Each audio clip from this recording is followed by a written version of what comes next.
मेरे घर में 2 बच्चे हैं 17 साल के, तो मैं उनको देख के समझता रहता हूँ। वो मुझसे छुप छुप के किसी से बात करते हैं और मैं छुप छुप के सुन लेता हूँ। तो उन्हें नहीं पता, मुझे तो नाम भी पता है किससे बात करते हैं, एक आध का तो एड्रेस भी पता है मुझे। और मैं तो बच्चों को बोलता हूँ कभी जाना वाना हो तो मैं ले चलूँगा, चिंता मत करना, बोल देना कि ड्राइवर साथ में आया है, टेंशन मत लेना। तो मेरे तो बच्चे मेरे दोस्त हैं, मैं तो बड़ा दोस्ती के भाव में रहता हूँ। मेरा एक ही बेंचमार्क है कि वो जिस उम्र में जैसे हैं मैं कैसा था, और वो मुझसे अच्छे चल रहे हैं, उससे ज़्यादा उम्मीद मुझे करने में नहीं चाहिए।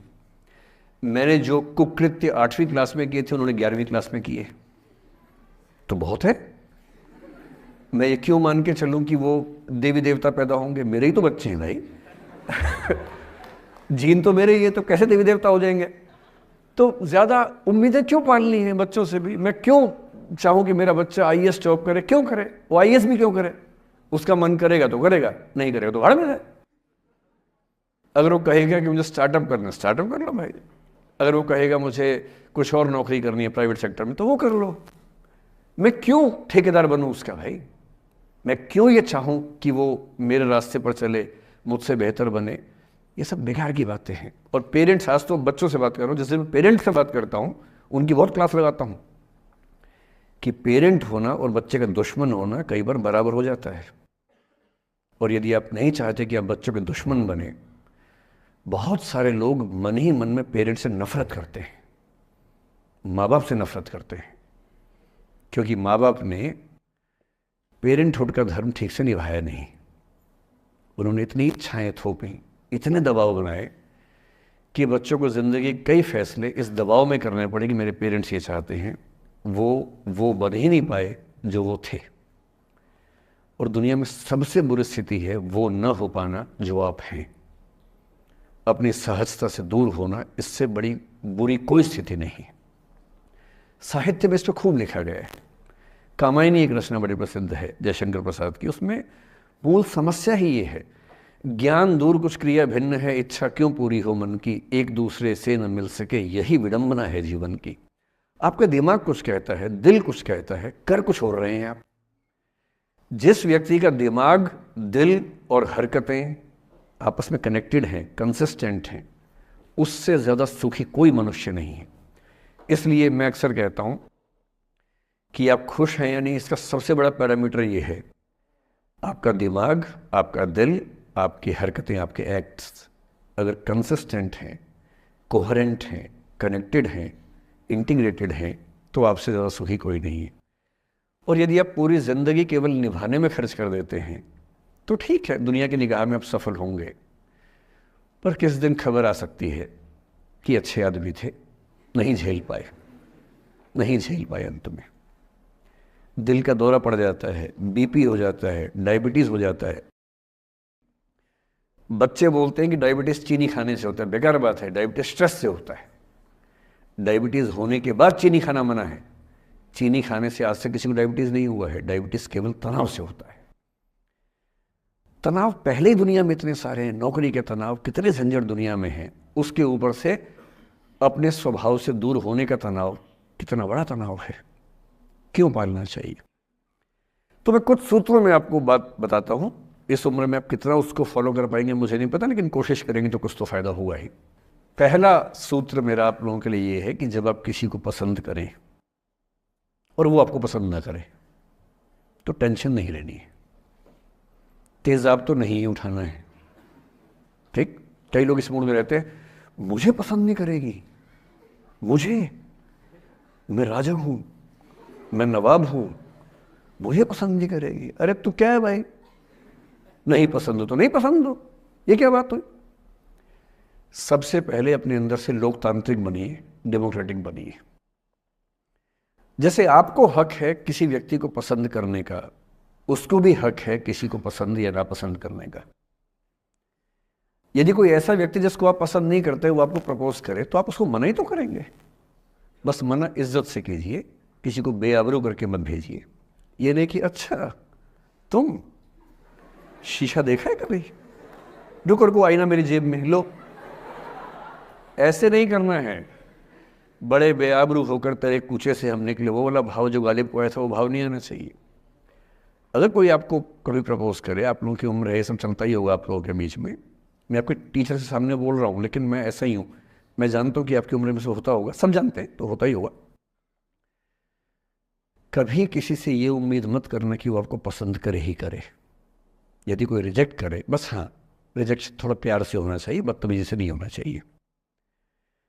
उसके अधिकारों का उतना ही सम्मान कर रहे हैं जितना आप अपने अधिकार का सम्मान करते हैं कि ठीक है भाई आपको मैं पसंद नहीं, कोई बात नहीं, तू नहीं कोई और सही, कोई और नहीं कोई और सही, बहुत लंबी है जमी मिलेंगे लाख हंसी, इस जमाने में सनम तू अकेली तो नहीं। कितने लोग हैं दुनिया में, ऐसा क्या है। और मैंने बहुत प्यारे प्यारे बच्चों को देखा रोते बिलखते हुए कि मैंने उसको प्रपोज किया, उसने मुझे मना कर दिया। अंकल, छोटे छोटे बच्चे आजकल मुझे लव गुरु मानते हैं अपने आसपास, वो मेरे पास आके ऐसी ऐसी बातें बताते हैं बड़ी क्यूट तोतली आवाज़ में, मैंने उसको प्रपोज किया, उसने मुझे ऐसे वाली आवाज़ में एकदम रोते बिलखते हुए। तो मैं बोलता हूँ बधाई हो बहुत बहुत तुम्हें, कॉन्ग्रेचुलेशन। मैंने अपनी ज़िंदगी में ऐसे 50 मामले देखे और 50 में से कम 49 मामले में जब कहीं दिल नहीं लगा, बाद में उससे बेहतर ही व्यक्ति मिला। अगर कभी ऐसा हो ना, मन ही मन में बधाई देना अपने आप को कि बच गया। हाँ बोल देता तो फंस जाती, हाँ बोल देते तो मर जाता।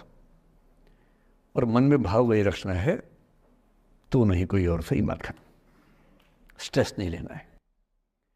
मैं जानता हूं कि आपकी उम्र में आसान नहीं होता, आपको रात रात भर सपने आएंगे, बेचैनी होगी, करवटें बदलते रहे सारी रात हम, आपकी कसम आपकी कसम, ये सब ड्रामा होता है। ये फिल्मी गीत है, मुझे गीत कविता इतना याद है कि मुझे हर बात में वही दिमाग में आता है, मैं क्या करूं। ये होता है आपकी उम्र में, पर वो भी एक फेज़ है। अगर ये फेज़ नहीं जिया तो भी क्या जीवन जिया। कभी कभी बेचैनी भी तो होनी चाहिए, वरना ज़िंदगी में मज़ा क्या है। अगर हर चीज़ लिनियर है, हर चीज़ फॉर्मुलाइज्ड है, फिर मज़ा क्या है ज़िंदगी में। ये उठापटक, ये बेचैनी, ये घबराहट, ये तनाव संतरास भी तो होना चाहिए कभी कभी ज़िंदगी में। इससे बुरी स्थिति तब होती है जब आप किसी रिलेशनशिप में हैं और वहाँ ब्रेकअप हो जाए, ये भी होता है। देखिए, मैं आपको बड़ी खरी खोटी सुनाने के मूड में हूँ। जिस तरह का प्रेम आप लोगों की पीढ़ी में होता है, मैं ये नहीं कहता कि आपकी पीढ़ी ख़राब है, हर पीढ़ी ऐसी होती है, बस ये कि आपकी पीढ़ी को सुविधाएं ज़्यादा मिल गई हैं। हमारी पीढ़ी में ना चिट्ठी लिख के भेजनी पड़ती थी, बड़ा रिस्क होता था। चिट्ठी लिखो कागज़ पे, फिर एक डाकिया ढूंढो भरोसे का, वो भरोसे वाला कुरियर बॉय या कुरियर गर्ल जाके चिट्ठी वहीं दे के आए जहाँ हमने कहा है।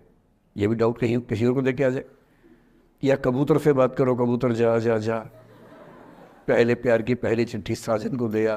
कबूतर का क्या भरोसा किसको दे के आ जाए। लेकिन कितना तनाव था उस ज़माने में। आपके ज़माने में क्या है, सीधे व्हाट्सएप निकाला, खटाक से भेज दिया मैसेज, और नंबर किसी से मांग लिया 1 सेकंड में। नंबर भी नहीं देना है तो किसी कौन सी ऐप होती है, मैंने सुना कुछ और ऐप्स होती है, मेरा नंबर वाली भी होती है, इंस्टा होता है, एक और भी तो कोई होती है वो जिसमें कार्टून जैसा मुंह बन जाता है, स्नैपचैट। हाँ, स्नैपचैट पे चले गए, मैंने सुना है कि उसमें नंबर भी नहीं देना पड़ता है, ऐसा कुछ चक्कर है, वहाँ ढूंढ लिया। किसी को कुछ कन्वे करना इतना आसान दुनिया में कभी नहीं हुआ था जितना आज आसान है। इन सब के ऊपर टिंडर है, बम्बल है, पता नहीं क्या क्या है, राइट लेफ्ट करते जाना है, उसी में कहानी शुरू। पर ये कहानियाँ जितने हल्के तरीके से शुरू होती हैं, मैं दावे से कह रहा हूँ कि 100 में से 99 अट्रैक्शंस 1 से 2 महीने में ख़त्म हो जाते हैं। क्योंकि आप जिसके प्रति अट्रैक्टेड थे ना, वो तो उसका बाहर का परसोना था। जहाँ परिचय गहरा होता है, असलियत सामने आ जाती है, और जब असलियत सामने आती है झेलना बड़ा मुश्किल होता है। आपके सपने टूट जाते हैं। आप जिस छवि पे दीवाने हुए थे, वो छवि तो सिर्फ छवि थी, वो तो इंसान नहीं था वैसा। 99% केसेस में मेरा ख्याल है कि अट्रैक्शन 1-2 महीने में समाप्त होता है। उसके बाद तो एक बोझ है जो आप ढो रहे हैं। कभी कभी होता है कि दोनों का खत्म हुआ तो बात आसान है, कभी कभी किसी एक का खत्म होता है, एक का नहीं होता है, वहाँ मामला मुश्किल हो जाता है। तो ऐसा हो सकता है आपके जीवन में कि दूसरा साथी आपका ये कहे कि भैया देखो, मैं तुम्हारे साथ कुछ महीने से हूँ, पर मुझे अब अच्छा नहीं लग रहा, मैं ब्रेकअप करना चाहता हूं। मैं आपसे ये निवेदन करूंगा कि ये मान के मत चलना कि उसने आपको धोखा दिया है, क्योंकि बच्चे तुरंत उस मुद्रा में आते हैं, अच्छा अब मैं कुल्हाड़ी उठा लूंगी, अब मैं तेजाब उठा लूंगा, तूने मुझे धोखा दिया है, तूने मुझे चीट किया है, you are a cheat, you are a liar, you are a पता नहीं क्या क्या। पता इंग्लिश में गालियां बड़ी सुंदर देते हैं बच्चे। मैं ये कहना चाह रहा हूं कि इस बात की संभावना मान के चलिए कि हो सकता है कि आपके साथ 2 महीने रहने के बाद सच में उसको ये लग जाए कि आपके साथ ट्यूनिंग ठीक नहीं है, या आपको लग जाए कि आपकी ट्यूनिंग उस व्यक्ति के साथ ठीक नहीं है। और किसी मुर्दा को अपने पास पकड़ के रखना उसका मजा नहीं है। आप किसी को बांध तो लेंगे, पर जब उसका दिल आपके पास है ही नहीं, दिल विहीन लाश अपने पास टिका के रखना, एक मुर्दे को बांध के रखना, इससे बेहतर है जाने दो। बांधना नहीं, बांधते वो हैं जिनमें असुरक्षा बहुत ज्यादा होती है। उस असुरक्षा से बचने का उपाय खुद को बेहतर बनाना है। आप इतने बेहतर हों कि आपको चाहने के लिए हजारों लोग हों।